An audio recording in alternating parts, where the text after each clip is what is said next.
আসসালামু আলাইকুম ওয়া রাহমাতুল্লাহ। আশা করি আপনারা সবাই ভালো আছেন। আজকের একটা বিষয় আমরা জানব, সেটা হচ্ছে যে আমরা যে দোয়া করি, আমরা অনেকে জানি না দোয়া কোন সময় কবুল হয় এবং কোন স্থানে দোয়া করলে দোয়া কবুল হয়। এই বিষয়টা আমরা আজকে জানব। আজকে আমি জানাবো আপনাদেরকে যে দোয়া কবুলের 28টি স্থান আছে এবং ক্ষেত্র আছে এবং সময় আছে। এই সময়গুলিতে দোয়া করলে আল্লাহ পাক দোয়া কবুল করে নেন। তাই আমরা আজকে জানব যে কোন কোন সময় দোয়া করলে দোয়া কবুল হয়। ১ নম্বরটা হচ্ছে অনুপস্থিত ব্যক্তির জন্য দোয়া, কোনো মুসলিমের অগোচরের জন্য মুসলিমের দোয়া। অর্থাৎ বলা হয়েছে যে অনুপস্থিত ব্যক্তির জন্য দোয়া করা, কোনো মুসলিমের অগোচরে অন্য মুসলিমের দোয়া। মুসলিম ৬,৮২২। ২ নম্বরটা হচ্ছে জালিমের বিরুদ্ধে মাজলুম ব্যক্তির দোয়া, জামে আত তিরমিজি ৩,৪৪৮। ৩ নম্বরটা হলো বাবা তার সন্তানের জন্য দোয়া, নেক দোয়া, তিরমিজি ৩,৪৪৮। নেককার সন্তানের দোয়া, বাবা মায়ের জন্য তাদের মৃত্যুর পর। সূরা নেককার সন্তানের দোয়া, বাবা মায়ের জন্য তাদের মৃত্যুর পর। আবু দাউদ ২,৮৮০। আরাফাতের ময়দানে দোয়া, তিরমিজি ৩৫৮৫। ৬ নম্বরটা হলো বিপদগ্রস্ত অসহায় ব্যক্তির দোয়া, সূরা নামাল আয়াত ৬২, ৫৭ এবং সূরা ইসরার ৬৭ নম্বর আয়াত। ৭ নম্বরটা হচ্ছে সিজদায় দোয়া, নাসাই ১,০৪৫। ৮ নম্বরটা হচ্ছে হাজের স্থান সমূহে দোয়া করলে দোয়া কবুল হয়, যেমন আরাফা, মুজদালিফা, মিনা। ইবনে মাজা ২,৮৯২। ৯ নম্বরটা হচ্ছে হাজ করা অবস্থায় হাজির দোয়া, অর্থাৎ যে লোক হজ করতে গেছে সে লোক যদি হাজি হয় তাহলে তার দোয়া কবুল হয়। ইবনে মাজা ২,৮৯৩। ১০ নম্বরটা হলো উমরা করার সময় উমরাকারীর দোয়া, নাসাই ২,৬২৫।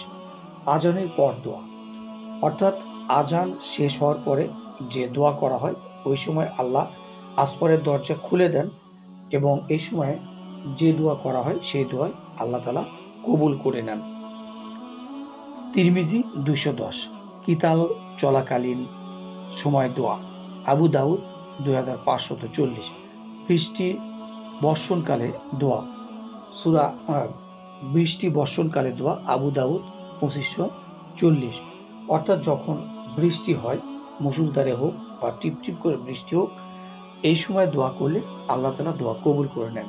১৪ নম্বরটা হচ্ছে শেষ রাতের দোয়া, অর্থাৎ তাহাজ্জুদের সময়কার দোয়া, বুখারী ১১৪৫। ১৫ নম্বরটা হচ্ছে জুমার দিনে দোয়া, আসরের শেষ দিকে তালাশ করার জন্য নির্দেশ আছে। অর্থাৎ জুমার দিনে এমন একটি সময় আছে সেটাকে সেই সময় দোয়া করলে দোয়া কবুল হয়। অনেকে বলেছে যে আসরের নামাজের পর থেকে মাগরিব নামাজের পূর্ব পর্যন্ত এই সময়ের মধ্যে কোনো ব্যক্তি যদি দোয়া করে তাহলে তার দোয়া কবুল হয়। নাসাই ১,৩৮৯। লাইলাতুল কদরের রাত্রিতে দোয়া করলে দোয়া কবুল হয়, বুখারী মুসলিম। ১৭ নম্বরটা হচ্ছে আজান এবং ইকামতের মধ্যবর্তী সময়কার দোয়া। হাদিস হচ্ছে আহমদ ১৪,৬৮৯ এবং মুসলিম হচ্ছে ৬৬৮। অর্থাৎ হয়তোবা আপনারা অনেকে বুঝতে পারছেন না যে আজান এবং ইকামতের মধ্যবর্তী সময়ে যে দোয়া করা হয়, অর্থাৎ আজান শেষ হলো, তার মধ্যে যে এই সময়ের মধ্যে ধরেন জোহরের নামাজের উদাহরণ দিয়ে আমি বলতেছি, সেটা হচ্ছে যে জোহরের নামাজের আজানের পর থেকে জোহরের নামাজ ফরজ পর্যন্ত যে সময়টা থাকে, অর্থাৎ ইকামতের আগ পর্যন্ত আপনি যদি ৪ রাকাত সুন্নত নামাজ পড়েন এবং সুন্নত নামাজ পরে যদি আপনি দোয়া করেন তাহলে আল্লাহ তাআলা দোয়া কবুল করে নেয়। এটাকে বলা হয়েছে আজান এবং ইকামতের মধ্যবর্তী সময়কার দোয়া। 8 নম্বরটা হচ্ছে ফরজ সলাতের শেষ অংশে দোয়া, অর্থাৎ সালাম ফিরানোর আগে। অর্থাৎ আমরা যে ফরজ নামাজ পড়ি, সালাম ফিরানোর আগে দোয়া করলে দোয়া কবুল হয়। হাদিস হচ্ছে রিয়াদুস সলিহিন 1508, তিরমিজি 3499। 19 নম্বর হচ্ছে মুসাফিরের দোয়া, অর্থাৎ সফর করা অবস্থায় দোয়া করলে দোয়া কবুল হয়। হাদিস তিরমিজি 3448।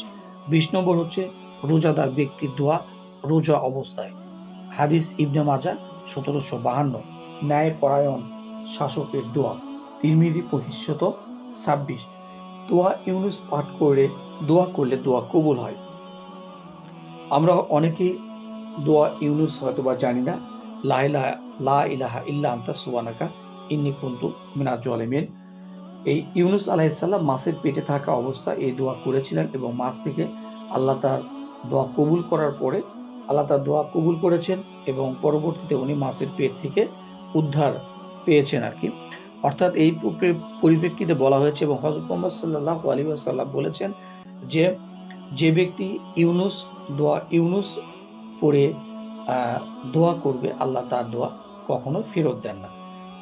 তিরমিজি 3505। ইসমে আজম পড়ে দোয়া করলে দোয়া কবুল হয়। ইবনে মাজা 3854। 23 নম্বর হচ্ছে ইসমে আজম পড়ে দোয়া করলে দোয়া কবুল হয়। 24 নম্বর হচ্ছে বিপদে পতিত হলে যে দোয়া পড়া হয়, ইন্না লিল্লাহি ওয়া ইন্না ইলাইহি রাজিউন। আল্লাহুম্মা আজিরনি ফি মুসিবাতি ওয়াক লিফলি খায়রাম মিনহা। তখন দোয়া করলে দোয়া কবুল হয়। মিশকাতুল মাসিবা 1618, মুসলিম 918। 25 নম্বর হচ্ছে জমজমের পানি পান করার পর দোয়া করলে দোয়া কবুল হয়। হাদিস ইবনে মাজা 3062, আহমদ 357। 26 নম্বর হচ্ছে নির্যাতিতের দোয়া, তিরমিজি 3448। 27 নম্বর হচ্ছে যখন তোমরা মোরগের ডাক শুনবে তখন তোমরা আল্লাহর অনুগ্রহ চাইবে, কেননা সে একটি ফেরেশতা দেখেছে, বুখারী। 28 নম্বর হচ্ছে দু হাত তুলে দোয়া করা। আল্লাহ বান্দার খালি হাত ফিরিয়ে দিতে লজ্জাবোধ করেন, আবু দাউদ 1488। তো প্রিয় দর্শক, আজকে আমি আপনাদেরকে একটা ইম্পর্টেন্ট বিষয় জানালাম যে কোন সময় দোয়া করলে দোয়া কবুল হয় এবং এর স্থান সময়ের কথা আমি উল্লেখ করলাম।